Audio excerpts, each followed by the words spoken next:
Hi hello అందరికీ నమస్కారం. Welcome back to మధురిమలు.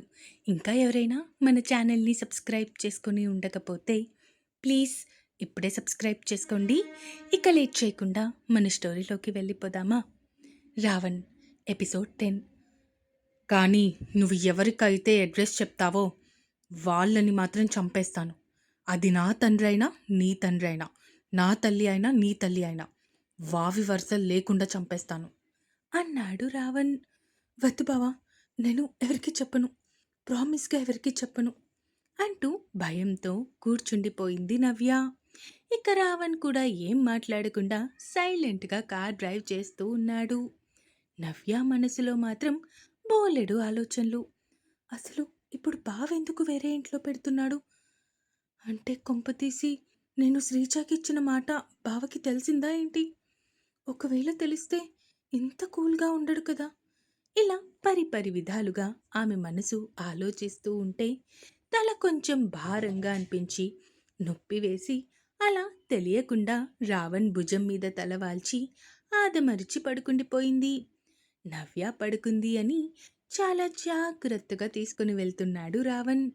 Time అప్పటికే 10 అవుతూ ఉండడంతో విక్రమ్కి కాల్ చేశాడు. చెప్పండి సార్. అటు నుంచి వినయంగా వచ్చింది విక్రమ్ వాయిస్. వెళ్ళి గీతాన్ని పిక్ చేసుకొనిరా, నేను వెళ్తున్నా ఇంటికి. ఆర్డర్ పాస్ చేశాడు రావణ్. ఓకే సార్, ఇప్పుడే వెళ్తున్నా అంటూ కార్ కేస్ చేతిలోకి తీసుకుంటూ చెప్పాడు విక్రమ్. రావణ్ కాల్ కట్ చేసి తిరిగి డ్రైవింగ్ వైపు దృష్టి సారించాడు. విక్రమ్ అక్కడి నుంచి గీత ఉంటున్న హాస్టల్ వైపు పోనిచ్చాడు. తన హాస్టల్ బయట కార్ పార్క్ చేసి గీత మొబైల్కి కాల్ చేశాడు. అప్పుడనగా ముసుగు తన్ని పడుకున్న గీత పాప ఇంకా నిద్ర లేవలేదు. లీలగా వినిపిస్తున్న ఫోన్ సౌండ్కి నిద్రమత్తులోనే ఫోన్ చేతిలోకి తీసుకుని ఆన్ చేసింది. హలో, విక్రమ్ని. నీ హాస్టల్ ముందున్న ఫాస్ట్గా కిందకొస్తే ఆఫీస్కి స్టార్ట్ అవ్వాలి. కంగు కంగుమంటూ గాంభీర్యంగా వినిపించింది విక్రమ్ వాయిస్.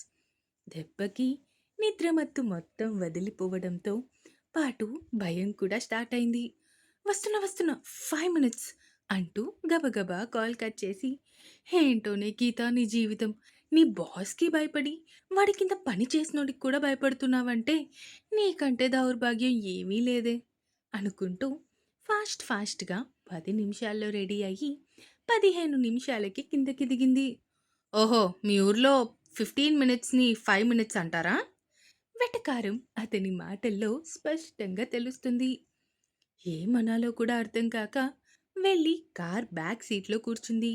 ఏ ఏంటి, నీ కంటికి నేనేమైనా డ్రైవర్లా కనిపిస్తున్నానా? చురుకైన చూపులతో ఆమె వైపే చూస్తూ ప్రశ్నించాడు. అతడి చూపులకి తడబడుతూ, నేను బ్యాక్ సీట్లోనే కూర్చుంటా. అయినా నువ్వు వచ్చింది నన్ను పిక్ చేసుకోవడానికే కదా. ఆ లెక్కల్లో నువ్వు డ్రైవర్లానే అతనికి ఏమాత్రం తీసిపోను అన్నట్టు సమాధానం చెప్పింది గీత. ఎక్కువ తక్కువ వాగితే చంపి గొయ్యి తీసి పాతేస్తాను. మూసుకొని మర్యాదగా ఫ్రంట్ సీట్కి రా. చాలా అంటే చాలా సీరియస్గా ఆమె వైపు చూస్తూ చెప్పాడు విక్రమ్. బుల్డోజర్ గట్టిగా తిడుతూ ఫ్రంట్ సీట్లోకి వచ్చి అతని పక్కన కూర్చుంది. గీత ముందు సీట్లోకి రావడం చూసి అతని పెదాల మీద ఏదో సాధించాను అన్న గర్వం ఆ నవ్వు చెప్పకనే చెబుతుంది. రా, స్టార్ట్ చేయి. కార్లో కూర్చొని అరిచింది గీత.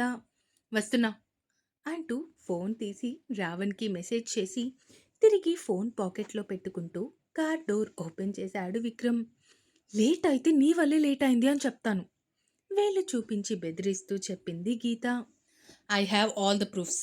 నువ్వు 5 మినిట్స్ అని చెప్పి 15 మినిట్స్ చేయడం, ఇక్కడ బ్యాక్ సీట్లో కూర్చొని ఇంకొక 10 మినిట్స్ వేస్ట్ చేయడం, ఇవన్నీ కూడా నేను సార్ ముందు చెప్తే నీ ఉద్యోగం ఊడిపోతుంది.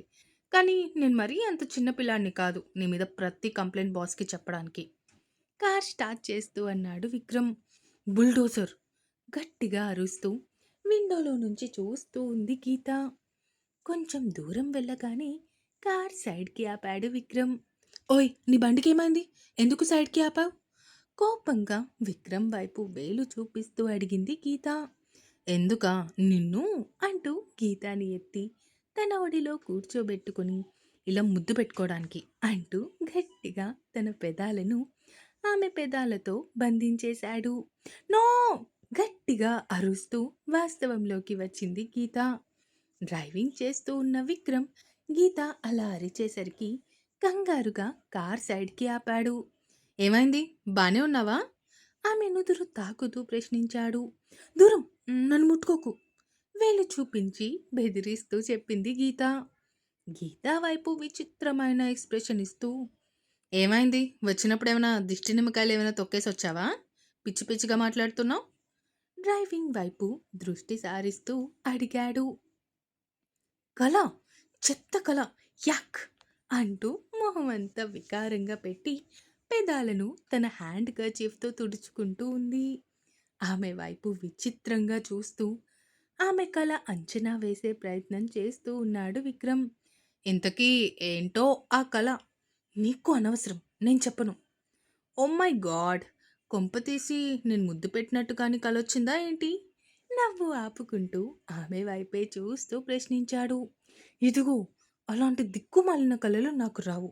వచ్చినా పెద్దగా వాటిని పట్టించుకోను. అదే విషయం నువ్వు కూడా గమనిస్తే బావుంటుంది. కొరకొర విక్రమ్ వైపు చూస్తూ చెప్పింది. అయినా ముద్దు పెట్టుకోక నిన్నే పెట్టుకోవాలి మరి. మొహం చూడు మొహం. తిరిగి కార్ డ్రైవ్ చేస్తూ తనలో తానే గొనుక్కున్నాడు. ఒక పెద్ద భవంతి ముందు ఆగింది రావణ్ కార్. ఏం మాట్లాడకుండా కార్ దిగాడు రావణ్. రావడం దిగడం చూసి ఇదే ఇల్లు అని చెప్పొచ్చుగా, పొగరు మనిషికి అనుకుంటూ కారులో నుంచి బయటికి దిగింది. కానీ బాగా నీరసంగా ఉండటం వల్ల 2 అడుగులు వేసేసరికి ముందుకి పడబోయింది. అలర్ట్‌గా ఉన్న రావణ్ తను పడిపోకుండా తనని జాగ్రత్తగా పట్టుకొని ఎత్తుకున్నాడు. "వదులు! నేను నడుస్తాను." రావణ్ చేతులు తనని ఎక్కడెక్కడో తాకుతుంటే భయంతో చెప్పింది. ఆమె వైపు చూసి చూడనట్టు చూసి ఇంట్లోకి అడుగులు వేశాడు. రావణాసురుడు! గొణిగింది పాప. తనని ఎత్తుకొని తన బెడ్రూంలో మంచం మీద దించాడు. పనివాళ్ళొస్తారు. నీకేం కావాలి అంటే అవన్నీ ఇక్కడికే అరేంజ్ అవుతాయి. కాబట్టి నువ్వు కంగారు పడాల్సిన అవసరం కానీ, టెన్షన్ తీసుకోవాల్సిన అవసరం కానీ ఏమీ లేదు. అర్థమవుతుందా? అంటూ మంచం మీద ఆమె పక్కనే వాలిపోయాడు. ఇదేంటి? నువ్వు ఇక్కడెందుకు? వెళ్ళు వేరే రూమ్‌లోకి. అతని వైపు చూడలేక చూపులు తిప్పేస్తూ కొంచెం భయంగానే అడిగింది. ఆ మాటకి బాబుకి ఎక్కడో కాలింది. వెంటనే కోపంగా లేచి తనని సరిగ్గా పడుకోబెట్టి తన మీద వాలిపోయి, "ఇప్పుడు చెప్పు నేనెక్కడికి వెళ్ళాలి? ఎక్కడికైనా వెళ్ళాలి అంటే చెప్పు. నేను చేయాల్సిన పని ఇంకొకటుంది. అది చూసుకొని అప్పుడు వెళ్తా." అంటూ ఆమె టాప్‌లో నుంచి లైట్‌గా కనిపిస్తున్న నడుము మడతలని చూస్తూ టాప్‌ని ఇంకొంచెం పైకి జరిపాడు. రావణ్ నుంచి అలాంటి పని ఊహించని నవ్య బిగుసుకుపోయి ఉండిపోయింది. చల్లని గాలి అచేతనంగా ఉన్న ఆమె పొట్టకి తగులుతూ ఉంటే ఒళ్ళు మొత్తం తెలియని వణుకు. అతని మీసాలు గడ్డం గుచ్చుకుంటూ ఉంటే పొట్టని ఇంకా లోపలికి అదిమి పెడుతూ ఉంది. ఆమె చర్య అతన్ని రెచ్చగొట్టిందేమో. ముద్దుతో ఆగకుండా అక్కడ అతని పంటి గుర్తులు బహుమతిగా ఇచ్చాడు. ఆ తీయని బాధ తట్టుకోలేక చేత్తో పిల్లోని గట్టిగా పట్టుకుంది. అతను ఇంకాస్త పైకి జరుగుతూ టాప్‌ని కూడా పైకి జరుపుతూ ఉన్నాడు. అతను తాకిన ప్రతిసారి ఉవ్వెత్తున ఎగసిపడుతుంది. టాప్‌ని పూర్తిగా ఆమె నుంచి దూరం చేశాడు. అతను చేస్తున్న పనికి ఎలాంటి అడ్డు చెప్పలేకపోతుంది. మాట గొంతు దాటి బయటికి రావటం లేదు. అందంగా, లయబద్ధంగా వినిపిస్తున్న ఆమె గుండె చప్పుడు వింటూ, ఆమె ఎద మీదే తల పెట్టుకొని వింటూ ఉన్నాడు. అతని నుంచి ఎలాంటి కదలిక లేకపోవడంతో మెల్లగా కళ్ళు తెరిచి అతని వంక చూసింది. కళ్ళు మూసుకొని వింటూ ఉన్న అతను పడుకున్నాడు అన్న భ్రమలో కదిలింది. వెంటనే కళ్ళు తెరిచి తన వంక చూశాడు. బెరుకు చూపులతో అతని వైపు చూస్తూ కనిపించింది. ఆమె వైపే చూస్తూ ఆ ఎద మీద ఇంకో 2, 3 పంటి గుర్తులు బహుమతిగా ఇచ్చాడు. బావా! కీచుగా వచ్చింది ఆమె స్వరం. వెంటనే అక్కడి నుంచి ఇంకాస్త పైకి జరిగాడు. ఎలాంటి లిప్‌స్టిక్ అవసరం లేకుండా న్యాచురల్గా బేబీ పింక్ కలర్లో ఊరిస్తున్న ఆమె పెదాలను అతనికి దర్శనమిచ్చాయి. అవి అతన్ని రమ్మని పిలుస్తూ ఉంటే ఆ మోహావేశము తట్టుకోలేక ఆమె పెదాలను తన పెదాలతో ముడివేశాడు. కళ్ళు పెద్దవి చేసి చూస్తూ ఉంది. ఇంకో 2 నిమిషాలకి తనకి తెలియని ఒక పరవశంలో కనుపాపలని మూసివేసింది. నీకు బావతో ఎలాగైనా పెళ్లి చేసే బాధ్యత నాది. నువ్వు నిశ్చింతగా ఉండు శ్రీజ అన్న మాటలు ఒక్కసారిగా మదిలో మెదలగానే ఒక్కసారిగా తన బలం మొత్తం ఉపయోగించి రావణ్ణి పక్కకి నెట్టింది.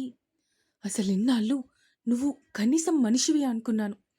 కానీ ఎప్పుడైతే పెళ్ళికి ముందే ఇలాంటి పనులు చేస్తూ ఉన్నావో అప్పుడే నీ మీద ఉన్న కాస్త ప్రేమ కూడా పోయింది. చచ్చిపోయింది. ఇప్పుడు నీకేం కావాలి? నా శరీరమా? సరే రా, వచ్చి నీకు నచ్చింది చేసుకో. ఏం మాట్లాడిని ఒక బొమ్మలా అలా ఉండిపోతాను.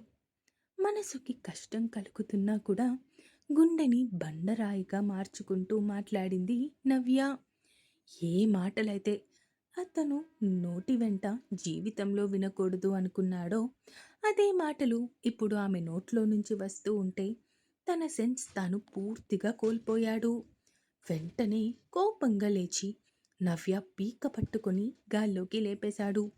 ఏం మాట్లాడుతున్నావు? ఇదంతా నేను నీ శరీరం కోసం చేస్తున్నాను అంటున్నావు కదా. సరే, అలాగే అనుకో. నువ్వు నన్ను అంత బ్యాడ్గా అనుకుంటున్నప్పుడు నేను కూడా అలా ప్రవర్తించడంలో తప్పేం లేదు కదా. ఇప్పటి వరకు నేను చేసిందంతా నీ మీద ప్రేమతో, కానీ ఇప్పుడు నాలో మృగం బయటకొస్తే ఎలా ఉంటుందో చూపిస్తాను అంటూ ఆమెని వదిలి మంచం మీద పడేశాడు. ఒక్కసారిగా ఆమె మీదకి వాలిపోయాడు. రాక్షసంగా ఆమె పెదాలను అందుకున్నాడు. ఇందాక ముద్దుకి ఇప్పుడు అతను పెడుతున్న ముద్దుకి చాలా తేడా ఉంది. ఇందాక అతను ఆమెని ఎంత జాగ్రత్తగా సుకుమారంగా హ్యాండిల్ చేశాడో ఇప్పుడు అంతే రాక్షసంగా హ్యాండిల్ చేస్తున్నాడు. ఇంకా ఉంది. ఈ ఎపిసోడ్ ఎలా అనిపించిందో కామెంట్స్ రూపంలో తెలియజేస్తారు అని కోరుకుంటున్నాను. అలాగే సబ్స్క్రైబ్ చేసుకోవడం మాత్రం మర్చిపోకండి. ఇక ఉంటాను. Bye bye.